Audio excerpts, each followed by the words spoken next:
सुजनपुर गोटे एमती गाँ सेठी चाष कहले सुजनपुर को बुझाए। एमती जड़े चाषी ता विषय सका संध्या पर्यंत काम करे आउ परिवार कथा बुझे। आस से चाषी विषय आस कि जाना से एमती गोटे चाषी से सब पनीपरिया माटी सहित माटी ही चाष कर आम को आहार दिए।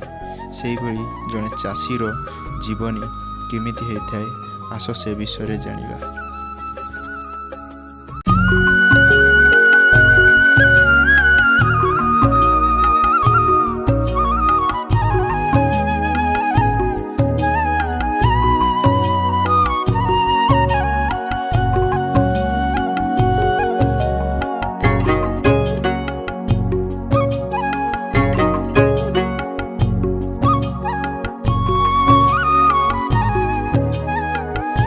शीघ्र हल कर शीघ्र भी वर्ष पानी देवे शीघ्र धान काटिक वर्ष बिक्री। बापा मो पंचम क्लास रे पढ़े ए वर्ष गोटे साइकेल आंद मु चलिकी जापर। मो सांग पिला मानकर समस्त साइकेल अच्छी मोर एका ना।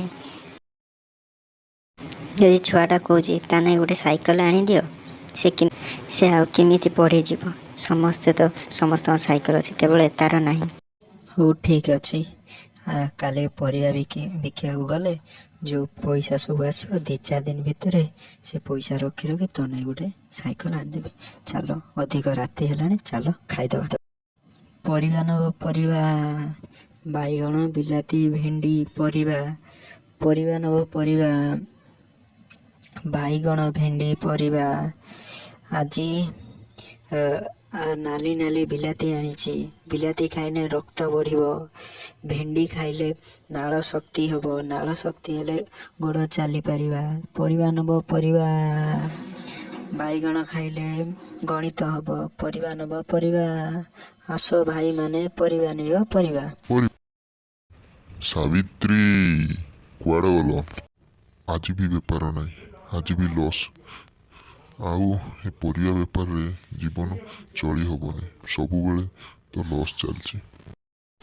तुम्हें ठीक कहल। आ परिया बेपार रे बंचिबा कष्टकर हो जीव।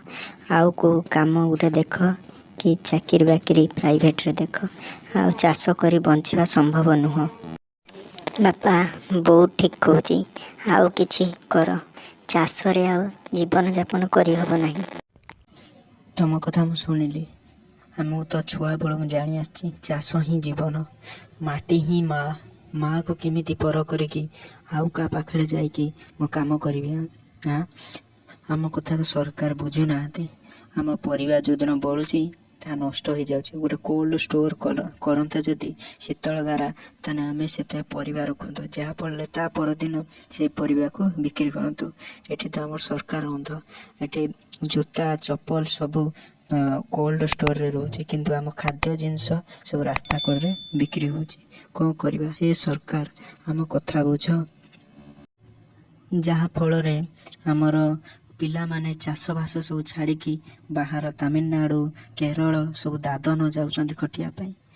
आउ कौन करबे से तो आज बिलाती केजी रो दर 120-130 बिक्री होची। बैगण केजी 100 टଙ୍କା। आ परिवा खाई हेबनी। मु भी जन चाषी मु भी आज ये घर छाड़ी मु भी आज संध्या ट्रेन रे मु भी बाहर को आज पड़ेबी। हे सरकार कौ दिन आम चाषी मान कथा बुझिबो। जय जगन्नाथ।